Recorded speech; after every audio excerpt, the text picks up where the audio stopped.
Hello friends, welcome back to my YouTube channel concept nursing classes. आज की class में nursing officer C H O staff nurse के लिए practice test number 141 solve करेंगे। Question number 1, longest bone of human body is. मानव शरीर की longest bone कौन सी है? Option A femur, option B humerus, option C tibia, option D fibula. Correct answer होगा इसका ऑप्शन ए फीमर। फीमर जो होती है मानव शरीर की सबसे बड़ी हड्डी होती है और इसे जांघ की हड्डी भी कहते हैं। Next question, skull consist of. Option A 14 bones, option B 22 bones, option C 12 bones, option D 14 bones. Skull में कितनी हड्डियां होती हैं?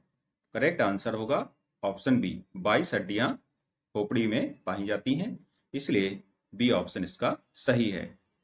Next question, chyme is called.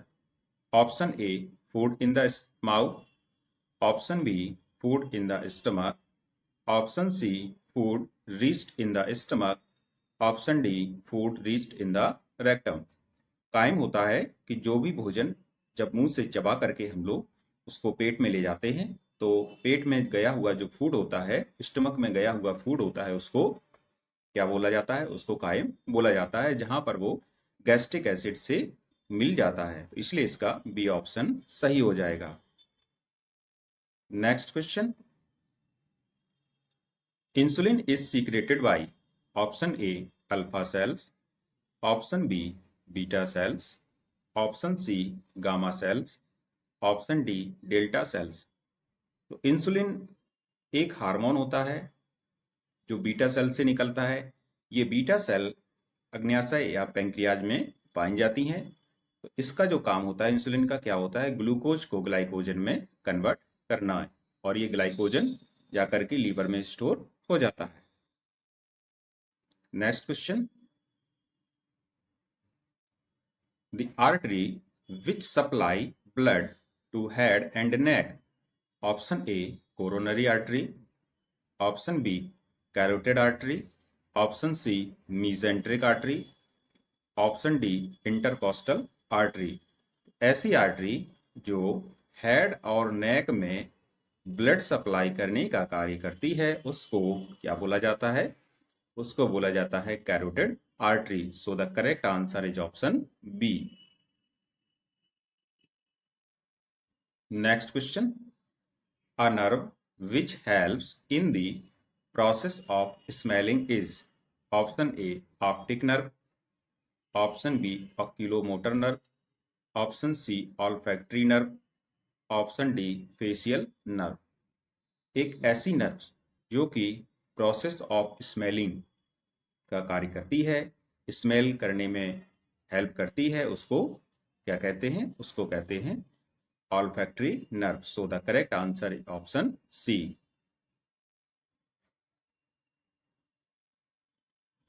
A normal respiration of healthy person is। option A 5 to 10 per minute, option B 10 to 15 per minute, option C 15 to 20 per minute, option D 20 to 30 पर minute. जब बात होती है एक सामान्य श्वसन दर की एक मनुष्य में, एक स्वस्थ मनुष्य में, तो ये होती है 15 से 20 सांसें प्रति मिनट। इसीलिए इसका करेक्ट आंसर होगा option C 15 to 20 per minute. Next question,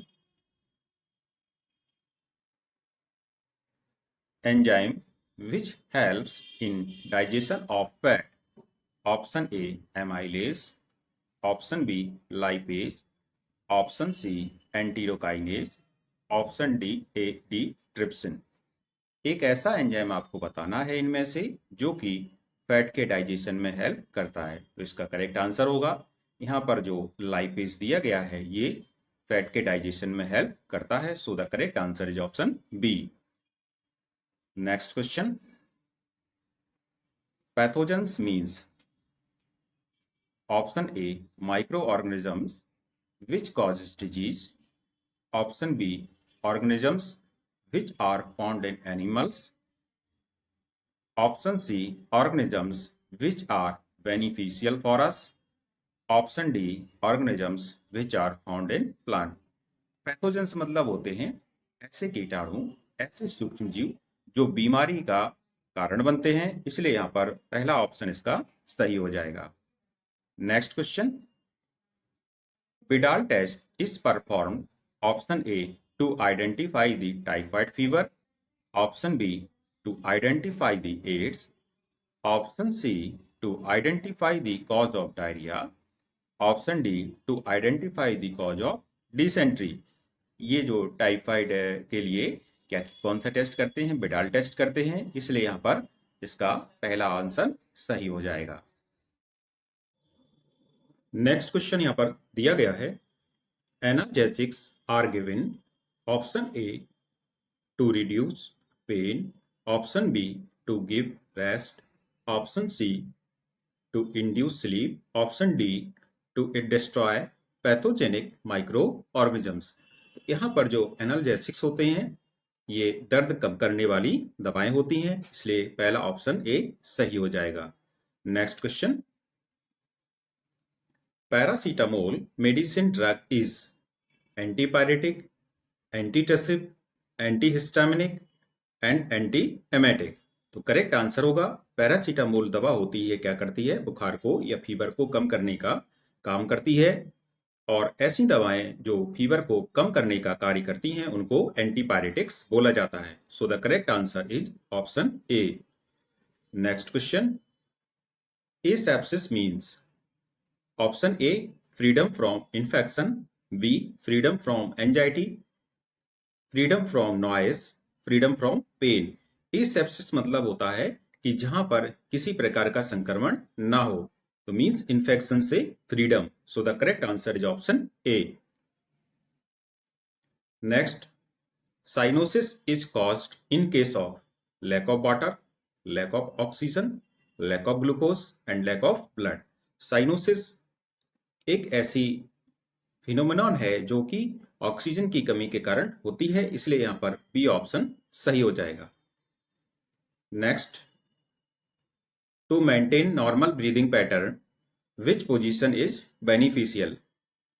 Sims position, knee chest position, Fowler's position, dorsal position। तो नॉर्मल ब्रीदिंग पैटर्न को करने के लिए जो पोजीशन देनी चाहिए पेशेंट को, ये होती है कौन सी? ये होती है Fowler's position. So the correct answer is option C. इस प्रकार से बिस्तर के सिरहाने को ऊपर थोड़ा सा उठा दिया जाता है।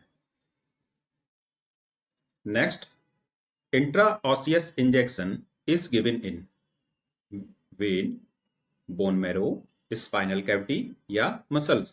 तो इंट्राऑसियस इंजेक्शन ऐसे इंजेक्शन होते हैं जिनको स्पाइनल कैविटी में दिया जाता है, इसलिए सी ऑप्शन सही होगा।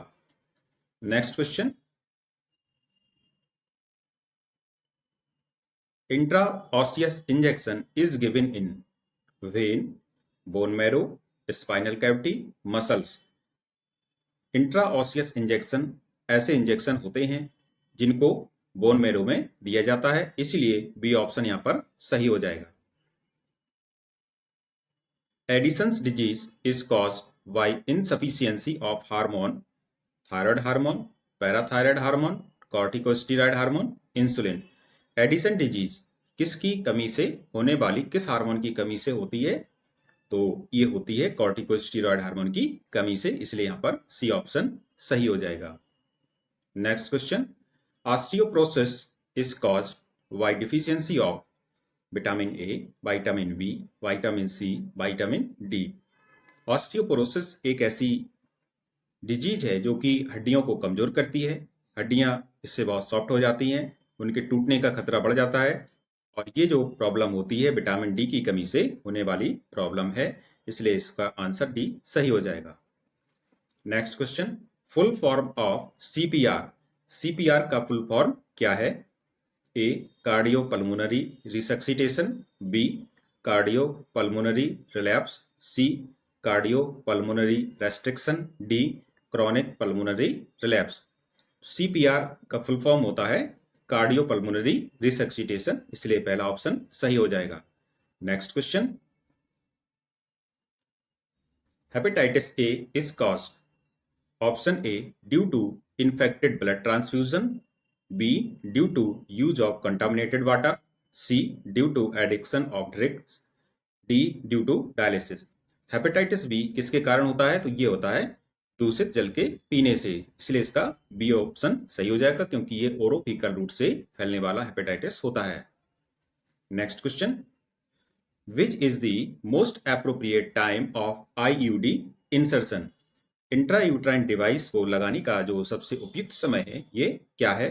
ऑप्शन ए ड्यूरिंग और within 10 days soft menstruation, about the midst of the cycle, C just before menstruation, at any time of menstruation. इसका करेक्ट आंसर हो जाएगा ऑप्शन ए बिल्कुल सही होगा, ड्यूरिंग और within 10 days of menstruation, safe menstruation.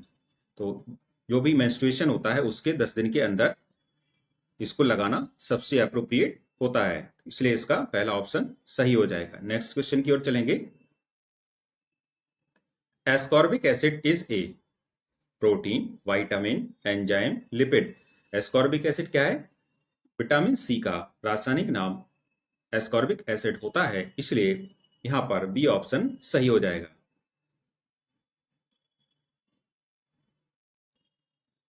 Next question, measures taken to stop the progress of disease is called primary prevention, secondary prevention, tertiary prevention, all of above।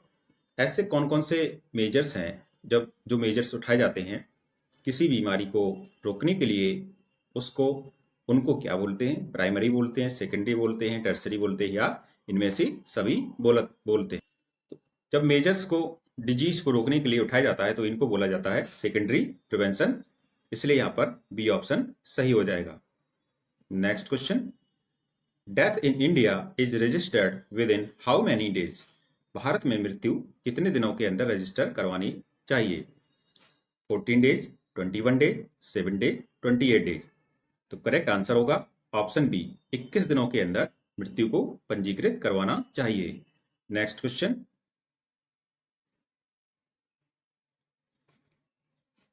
midday meal program provides how many calories and proteins per day? Option A 300 calories and 6 to 12 grams of protein.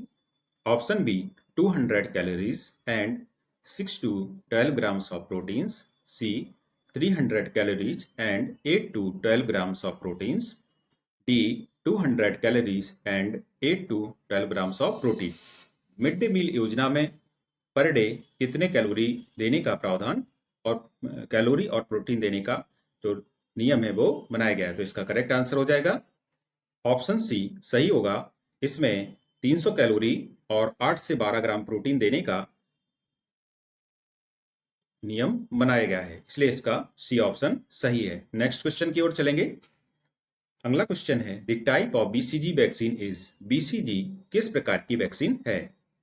Killed vaccine, triple vaccine, live attenuated, combined vaccine. Correct answer होगा इसका option C. ये कौन सी vaccine है? Live attenuated vaccine है, इसलिए इसका C option सही हो जाएगा। नेक्स्ट क्वेश्चन,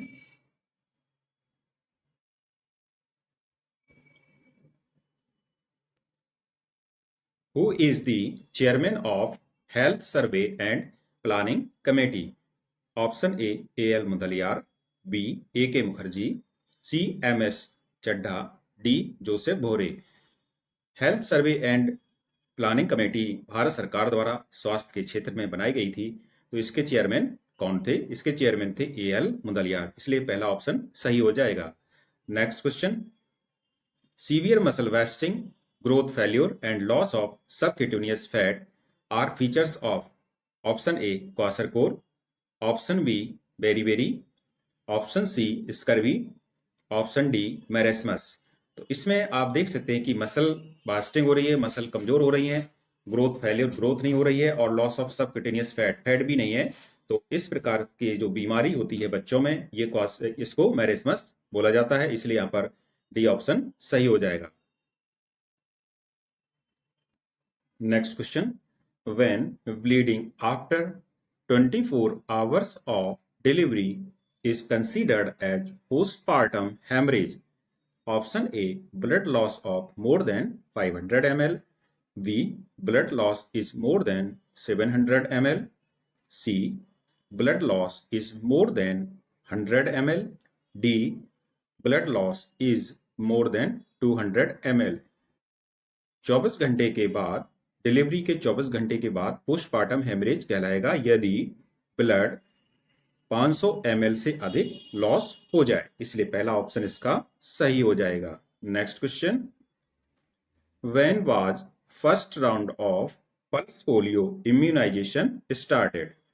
ए, December 1994, B, December 1995, C, January 1994, D, November 1996। Polio का पहला चरण, पल्स पोलियो इम्यूनाइजेशन का जो पहला चरण शुरू हुआ था, ये कब हुआ था? दिसंबर 1995 में। इसलिए बी ऑप्शन इसका सही हो जाएगा। Next question, which is the most common occupational hazard of computer worker? A, cancer, B, lung disease, C, cataract, D, carpal tunnel syndrome. इसमें जो सबसे खतरनाक रिस्क का काम है कंप्यूटर वर्कर के लिए, तो वह है कौन सा? Carpal tunnel syndrome. इसलिए यहां पर डी ऑप्शन इसका सही हो जाएगा। Next question, which vital sign is not included in Apgar score? Colour, respiration, heart rate, temperature. Apgar score में कौन सा वाइटल साइन को इंक्लूड नहीं किया जाता है? तो ये नहीं किया जाता है, किसका? On second day. So the correct answer is option C. Next question, WHO ORS packet includes all except? WHO ORS में ये सभी पाए जाते हैं सिर्फ एक को छोड़ करके। Sodium chloride, potassium chloride, sodium bicarbonate, calcium carbonate. तो WHO ORS पैकेट में जो नहीं पाया जाता है वो होता है calcium carbonate. So the correct answer is option D. Next question, strategies of rural health mission will help in which of the following? Enhance capacity of panchayati raj institution, reduce MMR maternal mortality rate, C, strengthen subcenter, D, all of above। Rural health mission का जो strategy है ये क्या है? ये सभी है। Enhance the capacity of Panchayati Raj institution को बढ़ावा देना, MMR मीन्स मातृ मृत्यु दर को कम करना, तो ये भी सही हो जाएगा। और जो भी गांव में सब सेंटर्स बने हुए हैं, उपकेंद्र बने हुए हैं, उनको मजबूती प्रदान करना, इसलिए यहां पर डी ऑप्शन सही होगा। Next question, infant mortality rate is expressed in terms of A, rate पर 100 लाइव बर्थ, रेट पर 1000 लाइव बर्थ, रेट पर 1000 टोटल बर्थ, रेट पर 100 टोटल बर्थ। तो इसमें नवजात मृत्यु दर की संबंध में बात हो रही है, तो इसको टर्म्स को किस टर्म में एक्सप्रेस करते हैं? तो इसको करते हैं 1000 जीवित जन्मों पर जो मृत शिशु होते हैं उसको इन्फेंट मॉर्टेलिटी रेट बोला जाता है। इसलिए बी ऑप्शन इसका सही होगा। Next question, which is the most common and ideal pelvis? तो इन सभी में जो सबसे कॉमन और आइडियल पेल्विस है ये क्या है? Android, gynaecoid, platypoid, platypelloid and anthropoid. तो करेक्ट आंसर होगा, सबसे अच्छा जो आइडियल पेल्विस माना जाता है ये माना जाता है गाइनेकॉइड को। So the correct answer is option B. Next question, stages of cold stage, hot stage, fever stage and sweating stage. इसका करेक्ट आंसर होगा ऑप्शन सी, फीवर स्टेज। इसमें मलेरिया फीवर में इंक्लूड नहीं होती है और शेष कोल्ड स्टेज होती है, हॉट स्टेज होती है और स्वेटिंग स्टेज होती है। Next question, on which day international AIDS day celebrated every year? 1 May, 7 April, 8 April और 1 दिसंबर। करेक्ट आंसर होगा हर साल प्रत्येक वर्ष 1 दिसंबर को अंतरराष्ट्रीय एड्स दिवस मनाया जाता है, इसलिए इसमें डी ऑप्शन सही है। Next question, prophylactically how many IFA tablets are given to pregnant and lactating mothers for prevention of anemia? Anaemia को रोकने के लिए जो प्रेग्नेंट और लैक्टेटिंग मदर्स होती हैं उनको आईएफए की गोली किस प्रकार से और कितने दिनों के लिए दी जाती हैं? Option A 3 times a day for 110 days, B 3 times a day for 90 days, C 3 times a day for 100 days, D 3 times a day for 120 days। तो ये करेक्ट आंसर होगा। ये आयरन फॉलिक एसिड की गोलियां जो गर्भवती माताओं को 100 दिनों के लिए दी जाती हैं, इसलिए इसमें तीसरा ऑप्शन सही है। Next question, which one represents pupil themselves? Option A self concept, B self esteem, C self realise, D self identity. तो करेक्ट आंसर होगा इसमें से जो स्वयं को अपने आप को रिप्रेजेंट कर रहा है वो कौन है? Self identity. So the correct answer is option D. Next question की ओर चलेंगे। Emotional evaluation of self-worth is self-concept, self-esteem, self-realize, self-identity। तो ये संबंधित है आपके आत्मसम्मान से, स्वाभिमान से, कि सेल्फ वर्थ अपने को अहंकार में तो नहीं समझना, लेकिन अपने को भी एक प्रकार से वैल्यूएबल समझना, अपने आप को भी वैल्यू देना। तो ये किस में होता है? स्वाभिमान होता है, सेल्फ एस्टीम में होता है। So the correct answer is option B. Next question,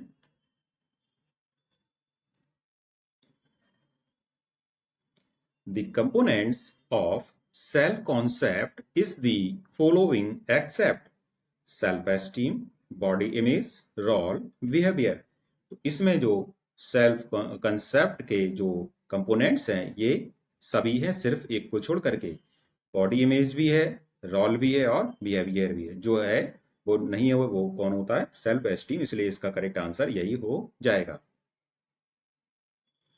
next question की ओर चलेंगे।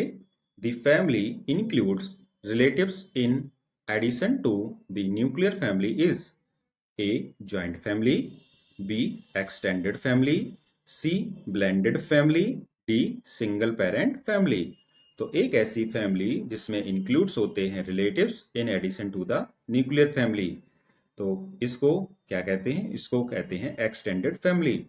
जब एक परिवार में एक छोटा सा परिवार हो और उसमें जो रिलेटिव्स हो उनको भी मिला दिया जाए तो इसको क्या बोला जाएगा? एक्सटेंडेड फैमिली बोला जाएगा। Next question,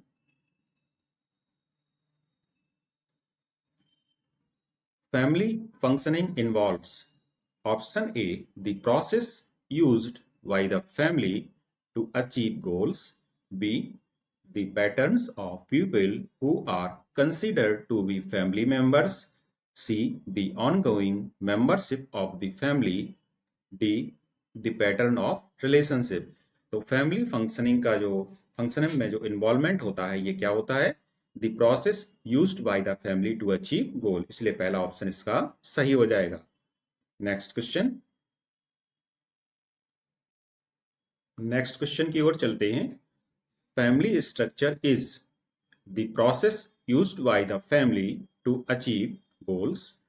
option B the patterns of people who are considered to be family members, C the ongoing membership of the family and the patterns of relationships, option D intra-familiar system of support। Correct answer होगा इसका option सी, बिल्कुल सही हो जाएगा। The ongoing membership of the family and the pattern of relationship, ये family structure होता है। Next question, the relationship that is of extreme importance in the formation of the personality is option A peer, option B sibling, option C parents child, option D heterosexual. इसमें जो formation, personality formation में जो relationship होता है extreme importance का, वो क्या होता है? पेरेंट और चाइल्ड। तो इसका करेक्ट आंसर हो जाएगा ऑप्शन सी सही होगा। Next question, the basic emotional task for the toddler is A trust, B industry, C identification, D independence. तो करेक्ट आंसर क्या होगा इसका? The basic emotional task for the toddler. Toddler के लिए जो बेसिक इमोशनल टास्क होता है वो होता है विश्वास या ट्रस्ट, क्योंकि बच्चा क्या है, छोटा है, तो उसका भी से पूर्ण विश्वास अपने माता पिता पर रहता है, इसलिए इसका पहला ऑप्शन सही हो जाएगा। Next question, the stage of growth and development basically concerned with role identification is A oral stage, B genital stage, C Oedipus conflict, D latency stage. तो इसमें देखा जाए, क्वेश्चन में दिया गया है कि एक ऐसी स्टेज है ग्रोथ और डेवलपमेंट की जो रोल आइडेंटिफिकेशन से क्या होती है, कंसर्न करती है या मिलती जुलती है, तो उसको कहते हैं genital stage. So the correct answer is option B. Next question, for the clients with alcoholism, the primary rehabilitator is option A client, nurse, physician, entire health team। तो एक ऐसा क्लाइंट जो कि एल्कोहलिज्म से शिकार है, मतलब वो अधिक अल्कोहल लेने का आदी है, तो उसका जो प्राइमरी रिहेबिलिटेटर होगा, मीन्स उसको जो प्राइमरी, उसका जो मुक्त करने का काम करेगा, वो कौन करेगा? प्राथमिक रूप से तो वो स्वयं क्लाइंट ही करेगा, क्योंकि जब तक वो नहीं चाहेगा तो ऐसा संभव नहीं है। उसकी स्वयं में ही मानसिक क्षमता ऐसी होनी चाहिए कि अब मुझको अल्कोहल छोड़ना पड़ेगा या छोड़ना चाहिए। सो इसका करेक्ट आंसर है ऑप्शन ए।